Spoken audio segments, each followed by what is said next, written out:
Oh, you knew I had to do it. The bounty was just too high. Honestly, though, you didn't think this self-respecting nerf herder would let Star Wars Week go by without a little added pomp and circumstance, did you? Come on, be reasonable. Welcome aboard the weekly recap. I'm your Captain Han Solo. Did it again? Matt Wacker. We begin with a follow-up to a story we brought you in May. Viewers may remember our interview with Elbow Inn owner Terry Robertson after his building was destroyed by floodwaters on the Big Piney River. Since then, with lots of community support, he and his staff have reopened. Leanne went back on December 7th to take a look. Matt, it was just 6 months ago I stood on this very bridge here in Pulaski County and surveyed the devastation caused by floodwaters. Floodwaters that rose, in fact, some 4 feet over this roadway. But tonight you can see that there's a very different look. Holiday lights are creating a festive glow, and travelers can once again enjoy the comforts of the rebuilt Elbow Inn. Wow, Terry, this place looks so different. How did you get here? With a lot of help, a lot of volunteers. I can't even name the hundreds of people that helped, but the main people were Robbie and Dave Radford, Nick Humphrey, Yvonne Gail Bays, her sister Cheryl, my wife, all my kids, Jackie Fenton. Oh, Jack's the one that raised the stage outside. When we were here, it was literally slid off the side of the hill. But he raised it up and put pilings under it, and we left it right there, increased the width of our beer garden. Actually made it nicer. You got a better view. And the businesses locally, Lowe's and Walmart and several others, especially Lowe's, knew what they were doing and giving us discounts on the stuff that we were buying to replace. I mean, good discounts. The skeleton of the building is the original. And the outside, you know, the clapboard siding and everything that we've got out there, the rustic look. We kept it as close as we could, but we gutted this place. When we got down here, the only thing standing in here was that bar right there. Mm-hmm. And apparently that's still original, right? Yep, it's still original. We recovered it. I mean, they thought it was lost, and Yvonne Gail Bays finished it herself. And we had all of that barnwood donated back there. Well, they told me that was a barn that was actually here in Pulaski County. It's reclaimed. Actually here, in this community. Well, you can see it everywhere in this building. It's a truly local establishment. Everybody that comes in are just amazed, and I just wish I could thank all the people that took part in this. Rosie, all of my friends, this whole community down here. They stood behind you. No, they didn't stand behind me. They stood with me. They didn't. I said I was ready to deal it out, but they said no, we're not doing that. I can't begin to thank the people, the owners, Pam Thompson and her family. They've been so patient with all of us, you know, as far as no rent for a while. And we put in a lot of money. I won't tell you how much. It was a lot. We exhausted some of our reserves. Was it worth it? I mean, when you look back and the effort and the money, what do you think? You got to spend your money on something. An old woodcutter once told me, I've never seen a hearse pull a U-Haul yet. So if you'd have asked me that about a dozen times in the process, I'd have said no. But once we saw the finished product and how much nicer it looks, and how much it looks the same, but it's clean. I mean, it just looks clean. It was a little rough at first. You caught me. You made me laugh that day because I was in a grumpy mood when you were here. But it's been worth it. Matt, an incredible story of this community pulling together.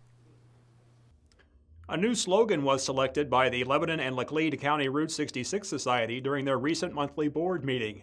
Lebanon, the heart of Route 66, was picked from 28 entries for its brief and catchy nature. It was suggested by Howard Fuller, a Lebanon resident who spent 12 years on the society board. Lebanon's Maple Crest Elementary held its annual Evening with St. Nick this week, a fun-filled family atmosphere with lots of exciting games, snacks, and holiday cheer for kids of all ages. My name is Brian Campbell. I'm the principal here at Maple Crest Elementary. We had our evening with St. Nick evening tonight, and that's just a family fun night where we have our families can come out and have a great time together. We have many activities for the kids. Santa Claus is here, of course. We have pictures with him, and you can eat dinner down there in the same room with him.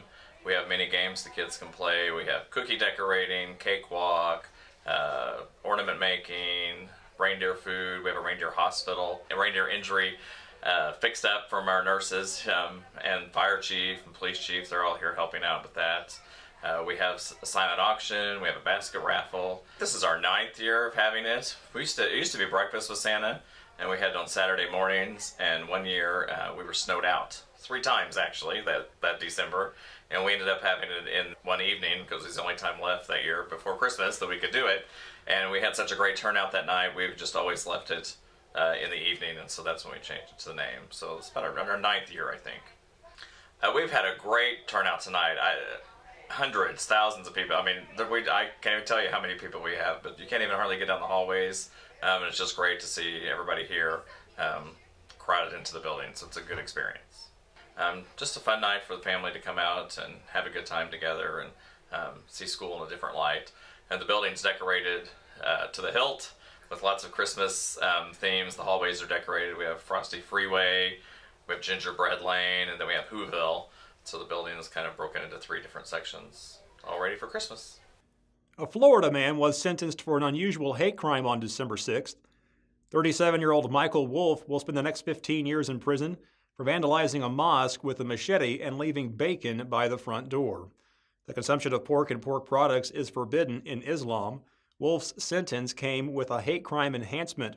As Sheriff Buford T. Justice would say, "What is the world coming to?"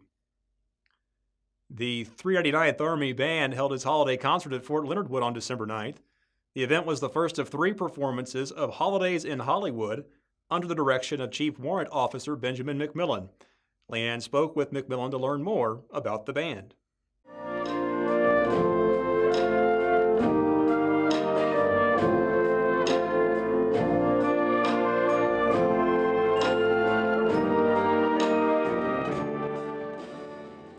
Bim, what is the history of the 399th Army Band?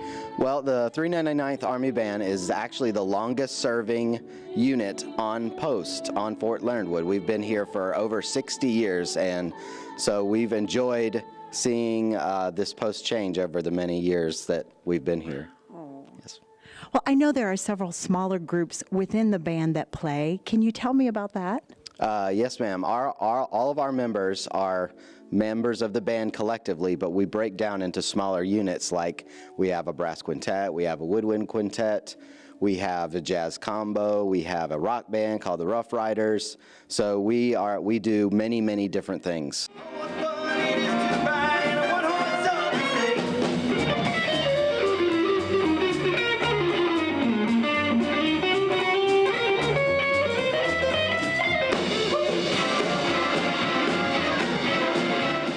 I've heard some of them perform, but today is the full band, is that correct? Yes, ma'am.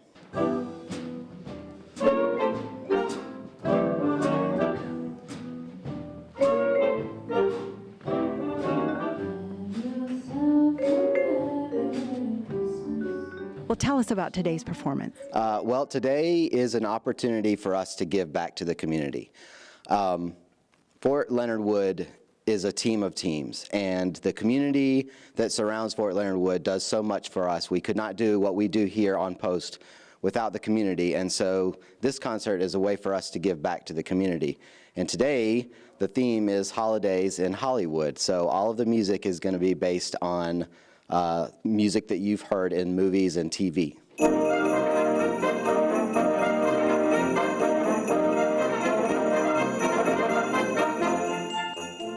You heard it, Matt, the 399th Army Band. Send it back to you.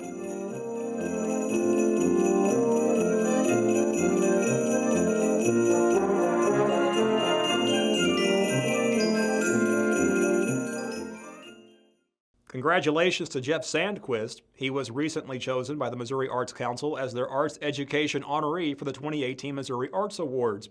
Since retiring from Rolla Public Schools in 2014, Sandquist has remained busy as the director of Rolla Choral Arts Society and is a faculty member at the University of Missouri-Columbia. The presentation will take place on February 7th in the Capitol Rotunda in Jefferson City. In partnership with Ringside Championship Wrestling, we're looking to send one lucky winner to WWE Live in West Plains on January 7th. All you have to do is email or text 2 codes, one that will appear on screen during this show and the other during the Sunday morning edition of RCW Ringside Edition TV. The winner will be notified by December 29th and will also enjoy a free meal courtesy of Bootlegger's Barbecue in West Plains prior to the show. Watch and win with Fidelity Local 6 and Ringside Championship Wrestling. The Salem City Hall Auditorium was packed on December 9th for the second annual Dancing with the Salem Stars, where money raised will go to support the Salem Memorial District Hospital Foundation. 13 couples kicked off their Sunday shoes. Let's take a look.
The People's Choice dancers who will receive $100 are Larry and Diane Simpson-Tapper.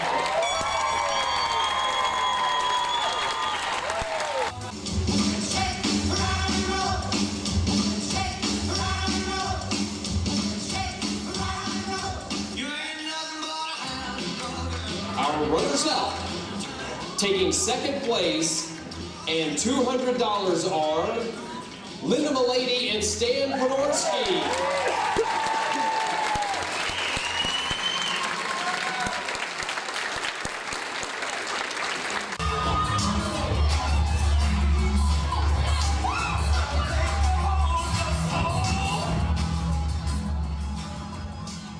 In first place and taking home $300, the 2017 Dancing with the Salem Stars winners are Mary Happel and Tyler Wacker.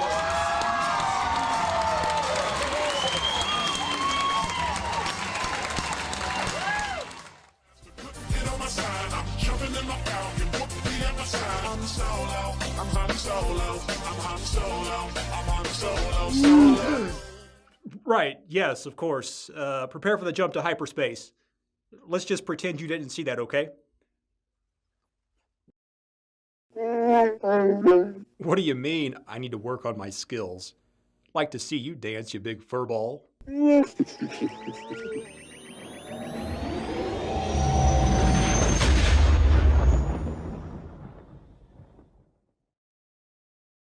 The weekly recap is brought to you by Bryce Chopper, cooking from scratch, the UPS store of Rolla, Bayard Dodge in West Plains, and the Ozarks Medical Center.